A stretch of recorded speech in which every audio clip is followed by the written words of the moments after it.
इंसान हमेशा से तारों को देखकर सोचता आया है कि इस इतने बड़े यूनिवर्स में हमारी जगह क्या है। एक गहरा सवाल हमारी हिस्ट्री में गूंजता रहा है, क्या हम इस कॉस्मिक ओशन में अकेले हैं?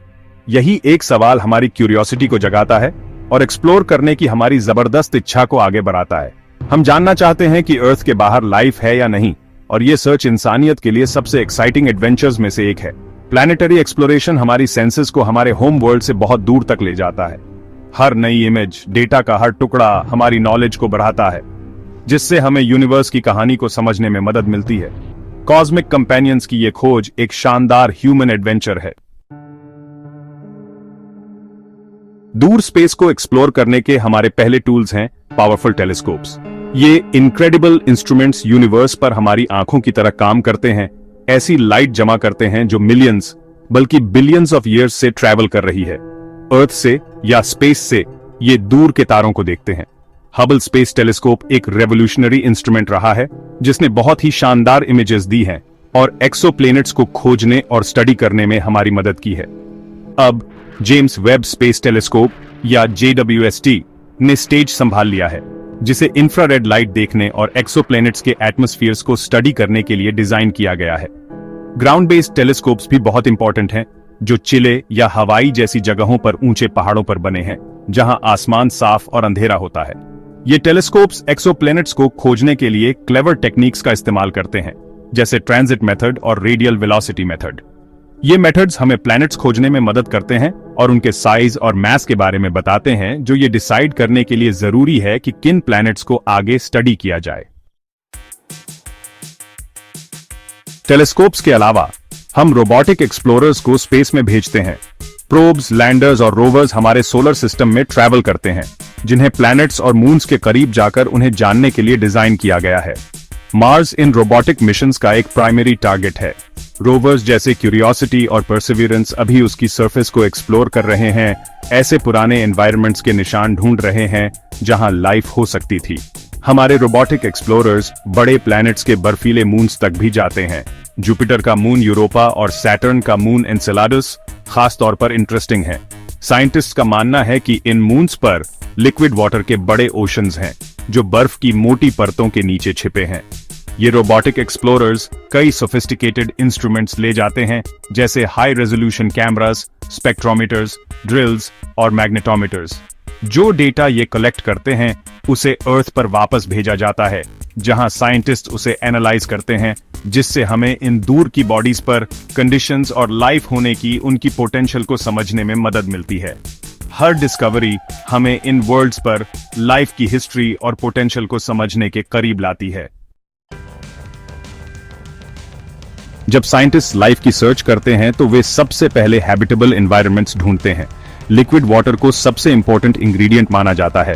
अर्थ पर सारी लाइफ पानी पर डिपेंड करती है, इसलिए एक्स्ट्रा टेरेस्ट्रियल लाइफ की सर्च अक्सर पानी की सर्च से शुरू होती है।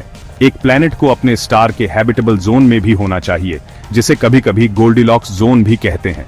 ये स्टार के आसपास का वो एरिया है जहां कंडीशंस बिल्कुल सही होती हैं, ना ज्यादा गर्म कि पानी उबल जाए और ना ज्यादा ठंडा कि पानी जम जाए। एन एटमॉस्फेयर भी हैबिटेबिलिटी के लिए एक और जरूरी फैक्टर है। एक सूटेबल एटमॉस्फेयर प्लैनेट की सरफेस को प्रोटेक्ट कर सकता है, उसे नुकसानदायक सोलर और कॉस्मिक रेडिएशन से बचा सकता है। एटमॉस्फेयर का कॉम्पोजिशन भी मैटर करता है। कुछ गैसेस लाइफ को सपोर्ट कर सकती है, जबकि दूसरी टॉक्सिक हो सकती है।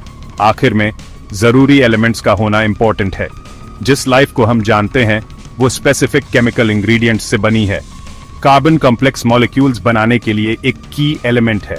हाइड्रोजन, नाइट्रोजन, ऑक्सीजन, फास्फोरस और सल्फर भी बहुत जरूरी है। अगर किसी प्लैनेट पर लिक्विड वाटर, अच्छी लोकेशन, प्रोटेक्टिव एटमॉस्फेयर और ये एलिमेंट्स हैं, तो उसके हैबिटेबल होने का अच्छा चांस है। वो हमारी सर्च में एक प्राइम कैंडिडेट बन जाता है। एक ऐसा प्लैनेट ढूंढना जो हैबिटेबल हो सकता है एक एक्साइटिंग पहला स्टेप है। अगला स्टेप है बायोसिग्नेचर्स की सर्च करना, यानी ऐसे स्पेसिफिक साइंस या क्लूज जो लाइफ की मौजूदगी की तरफ इशारा करें।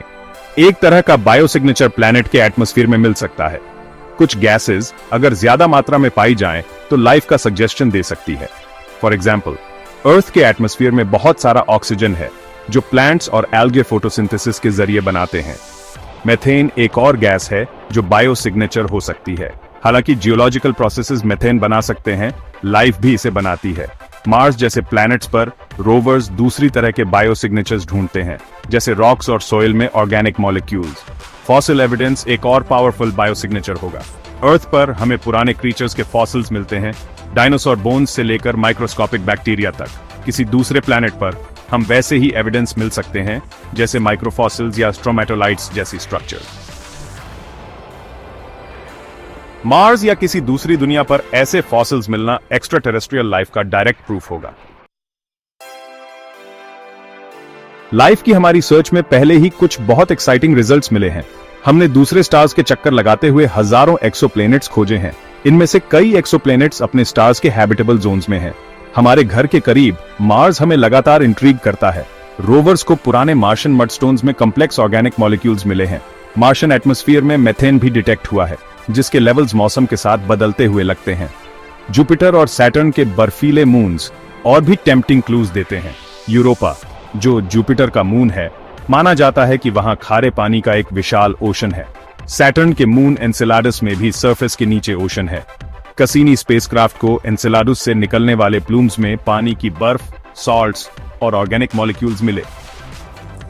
सबसे रिमार्केबल एक्सोप्लैनेट सिस्टम्स में से एक है ट्रैपिस्ट-1, जिसमें कम से कम 7 अर्थ साइज्ड प्लैनेट्स हैं, जिनमें से 3 या 4 स्टार के हैबिटेबल जोन में घूमते हैं। जेम्स वेब स्पेस टेलीस्कोप अब इन प्लैनेट्स के एटमॉस्फेयर्स को स्टडी कर रहा है, पानी, मेथेन और दूसरी गैसेस के निशान ढूंढ रहा है।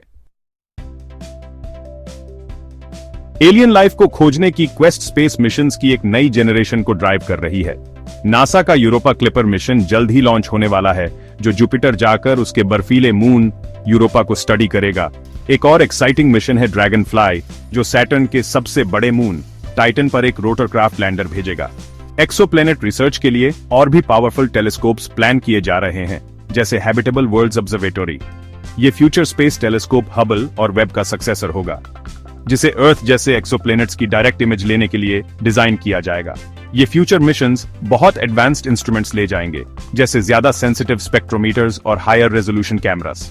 एम ये है कि पक्का एविडेंस जमा किया जाए जो हमें बता सके कि कहीं और लाइफ है या नहीं। ये मिशंस एक्सप्लोरेशन के लिए इंसानियत के कंटिन्यूड कमिटमेंट को दिखाते हैं। ये उस पुराने सवाल का जवाब ढूंढने की कोशिश में हमारे अगले स्टेप्स हैं। क्या हम इस विशाल कॉस्मोस में अकेले हैं? भविष्य में और भी आगे देखें तो एस्ट्रोबायोलॉजी के लिए हमारे सपने और भी बोल्ड हो जाते हैं। एक बड़ा गोल है मार्स से सैंपल्स वापस लाना। एक मार्स सैंपल रिटर्न मिशन एक कॉम्प्लेक्स मल्टी स्टेज काम है। कुछ साइंटिस्ट्स और भी डेयरिंग मिशंस की कल्पना करते हैं, जैसे यूरोपा या एनसेलेडस जैसे बर्फीले मून्स पर लैंड करना और मीलों बर्फ में ड्रिल करके नीचे लिक्विड वाटर ओशंस तक पहुंचना। इंटेलिजेंट एलियन लाइफ की सर्च एक और फैसिनेटिंग फ्रंटियर है, जिसे अक्सर सीटी यानी search for extra terrestrial intelligence कहा जाता है। सीटी प्रोजेक्ट्स बड़े रेडियो टेलीस्कोप्स का इस्तेमाल करते हैं ताकि दूसरे स्टार सिस्टम से आने वाले आर्टिफिशियल सिग्नल्स को सुन सकें।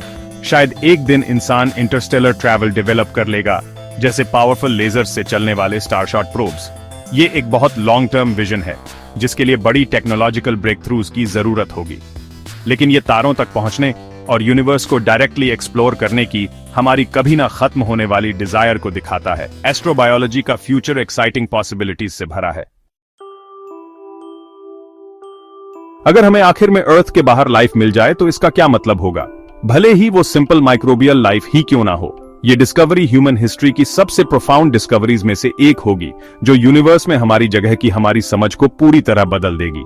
ये दिखाएगा कि अर्थ लाइफ का अकेला क्रेडल नहीं है और बायोलॉजी को एक टेरेस्ट्रियल साइंस से कॉस्मिक साइंस में बदल देगा। एक्स्ट्रा टेरेस्ट्रियल लाइफ मिलने का मतलब होगा कि लाइफ कोई यूनिक एक्सीडेंट नहीं है और पूरे कॉस्मोस में एक कॉमन फिनोमिनन हो सकती है। इसके बहुत बड़े इंप्लीकेशंस होंगे। यह सजेस्ट करेगा कि हम लाइफ की एक विशाल कॉस्मिक कम्युनिटी का हिस्सा हो सकते हैं। ऐसी डिस्कवरी ह्यूमन थॉट के हर पहलू में हलचल मचा देगी। साइंस, फिलॉसफी, रिलीजन और आर्ट पर असर डालेगी। सर्च खुद डिस्कवरी से पहले भी बहुत वैल्यूबल है, जो साइंटिफिक और टेक्नोलॉजिकल इनोवेशन को ड्राइव करती है। दूसरी दुनियाओं को एक्सप्लोर करने से हमें अपने प्लैनेट को बेहतर ढंग से समझने में मदद मिलती है। एलियन लाइफ की क्वेस्ट एक आईना है, जो हमारी सबसे गहरी क्यूरियोसिटी और एक स्पीसीज के तौर पर हमारी सबसे ऊंची एस्पिरेशंस को दिखाता है। सफर जारी है।